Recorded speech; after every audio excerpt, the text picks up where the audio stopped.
बिस्मिल्लाहिर्रहमानिर्रहीम। अस्सलाम वालेकुम नाज़रीन, हमारे YouTube चैनल इस्लाम की दुनिया में खुश आमदीद। मुझे डॉक्टर अली कहते हैं और आज की वीडियो इंतहाई दिलचस्प और इंतहाई रूह परवर और इंतहाई इंफॉर्मेटिव है। इसको आखिर तक जरूर देखिएगा। नाज़रीन, अगर आप में से किसी खुश नसीब को कभी काबा और मस्जिद नबवी की ज़ियारत हुई हो तो उनको मालूम होगा कि ये दोनों मुकामात कितने खूबसूरत और रूह परवर हैं, जहाँ कदम पड़ते ही एक इंसान के जज्बात बदल जाते हैं और जो मनफी चीजें उसके जिस्म और ख्यालात से मुंसलिक होती हैं वो खत्म हो जाती हैं और एक इंसान वहाँ सुकून और अमन महसूस करता है, जहाँ जाकर किसी को अपने उन दुनियावी मामलात की फिक्र बाकी नहीं रहती जिन मामूलात के लिए वो रोजाना कितने जतन उठाता है।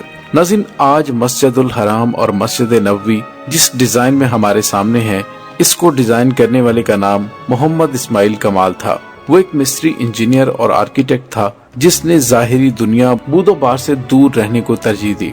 डॉक्टर मोहम्मद कमाल इस्माइल 1908 में पैदा हुए और 2008 में उनका इंतकाल हुआ। वो मिस्र की तारीख का सबसे कम उम्र शख्स था जिसने हाई स्कूल सर्टिफिकेट हासिल किए। फिर राइन स्कूल ऑफ इंजीनियरिंग का सबसे कम उम्र तालिब इल्म जिसने वहां से ग्रेजुएट डिग्री ली। फिर सबसे कम उम्र जिसको यूरोप से इस्लामिक आर्किटेक्चर में डॉक्टरेट की 3 डिग्रियां लेने के लिए भेजा गया। इसके अलावा वो सबसे कम उम्र नौजवान था जिसने बादशाह से नाइस का और आयरन का खिताब हासिल किया। वो पहला इंजीनियर था जिसने हरमैन शरीफैन के तोसी मंसूबे की तामीर और अमल दरामद के लिए इख्तियारात संभाले। उसने शाह फहद और बिन लादेन कंपनी के बार बार इसरार के बावजूद इंजीनियरिंग, डिजाइन और आर्किटेक्चर निगरानी के लिए किसी किस्म का मुआवजा लेने से इनकार कर दिया और कहा कि मैं 2 मुकद्दस मसाजिद के काम के लिए क्यों मुआवजा लूं और क़यामत के दिन अल्लाह ताला का कैसे सामना करूंगा। नाज़रीन, अब सोचिए कि दुनिया के 2 मुकद्दस मुकामात की दोबारा तामीर का जिम्मा जिस शख्स को अल्लाह ताला ने दिया, तो क्या वो कोई आम इंसान होगा? नहीं, बल्कि कुछ ऐसी बातें हैं जिनकी बिना पर अल्लाह ने ये मुबारक काम डॉक्टर मोहम्मद कमाल इस्माइल से ही करवाया। डॉक्टर मोहम्मद कमाल इस्माइल का कहना था कि उनकी जिंदगी बहुत कम रह चुकी है। वो अपनी बाकी जिंदगी इन दोनों मुकद्दस मुकामात की खिदमत में गुजारना चाहते हैं और इसके लिए उन्हें किसी दुनियावी मुआवजे की जरूरत नहीं, बल्कि इसका मुआवजा उन्हें अल्लाह देगा। इस बात में कोई शक नहीं कि अल्लाह ताला ने उनको इस मुबारक काम के लिए ही चुना था। उनकी उम्र उस वक्त 80 साल थी जब उन्होंने मस्जिदुल हराम और मस्जिद नबवी की तामीर और डिजाइन के कॉन्ट्रैक्ट पर साइन किए। इसके बाद वो मरते दम तक इबादत इलाही में मसरूफ रहे और दुनिया और मीडिया की चकाचौंध से हटकर गुमनाम रहकर हरमैन शरीफैन की खिदमत की। इस अजीम आदमी के हरमैन शरीफैन में नस्ब किए गए सफेद पत्थर के हुसूल की भी बड़ी दिलचस्प कहानी है। नाज़रीन, ये वो पत्थर है जो हरम शरीफ में लगा है। ये पत्थर एक नायाब पत्थर है जो पूरी दुनिया में सिर्फ यूनान के एक छोटे से पहाड़ में दस्तयाब था और इसकी खुसूसियत ये है कि गर्मी को जज्ब करके फर्श की सतह को ठंडा रखता है। डॉक्टर मोहम्मद कमाल सफर करके यूनान पहुंचे और हरम के लिए काफी मिकदार में तकरीबन आधा पहाड़ खरीदने का मुआहदा किया। मुआहदे पर दस्तखत करके जब वो वापस मक्का लौटे और सफेद पत्थर स्टॉक में आ गया और हरम शरीफ में पत्थर की तनसीब मुकम्मल करवाई। जब हरम शरीफ की तामीर मुकम्मल हुई तो सऊदी बादशाह ने डॉक्टर मोहम्मद कमाल को वही पत्थर मस्जिद नबवी में भी इस्तेमाल करने की फरमाइश की, लेकिन उस दौरान 15 साल गुजर चुके थे। डॉक्टर मोहम्मद कमाल को जब बादशाह ने मस्जिद नबवी में भी वैसा ही मार्बल लगाने को कहा तो वो बहुत परेशान हुए, क्योंकि इस दुनिया पर वाहिद जगह यूनान ही थी जहां वो पत्थर दस्तयाब था, जो कि आधा पहाड़ तो वो पहले ही खरीद चुके थे। इंजीनियर मोहम्मद कमाल बताते हैं कि वो यूनान में उसी कंपनी के चीफ एग्जीक्यूटिव के पास गए, उनसे मिले और मार्बल की बकाया मिकदार जो बच गई थी उसके बारे में पूछा तो चीफ एग्जीक्यूटिव ने बताया कि वो मार्बल तो हमने आपके जाने के बाद बेच दिया था, अब तो 15 साल हो गए हैं। वो सुनकर डॉक्टर मोहम्मद कमाल बहुत अफसरदा हुए और मीटिंग छोड़कर जाने लगे। तो वहां मौजूद ऑफिस सेक्रेटरी से मिले और गुजारिश की कि मुझे उस शख्स का पता बताओ जिसने बकाया तमाम मार्बल की मिकदार खरीदी।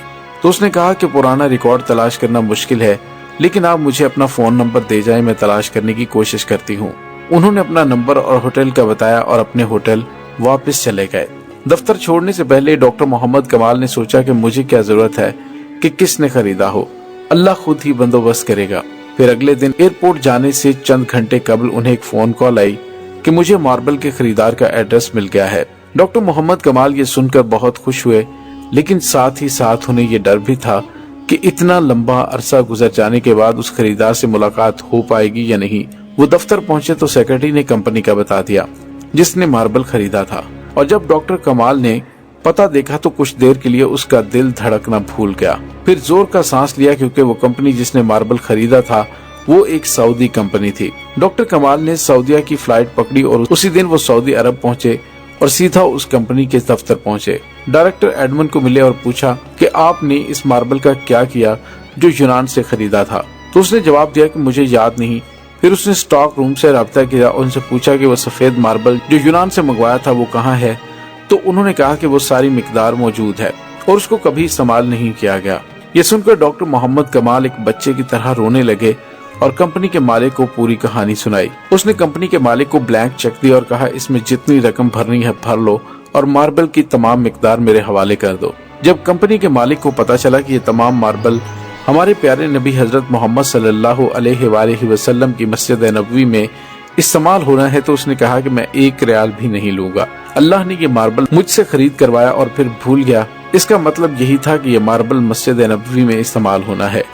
یہ وہ مسجد ہے جس کی تعمیر حضرت محمد صلی اللہ علیہ وآلہ وسلم نے خود اپنے مبارک ہاتھوں سے کی تھی۔ یہ وہ جگہ ہے جہاں نبی پاک صلی اللہ علیہ وآلہ وسلم کی اونٹنی رکی تھی۔ یہ وہ مسجد ہے جس کی ایک ایک اینٹ خلفائے راشدین نے اپنے ہاتھوں سے رکھی۔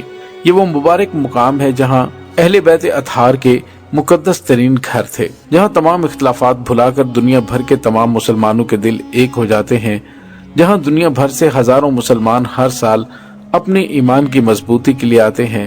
یہ کتنی عظیم بات ہے کہ ایک شخص جس نے اپنی پوری زندگی، اپنا پورا کریئر، اپنی پوری کمائی اللہ کے ان 2 مقدس مقامات کے لیے وقف کر دیے۔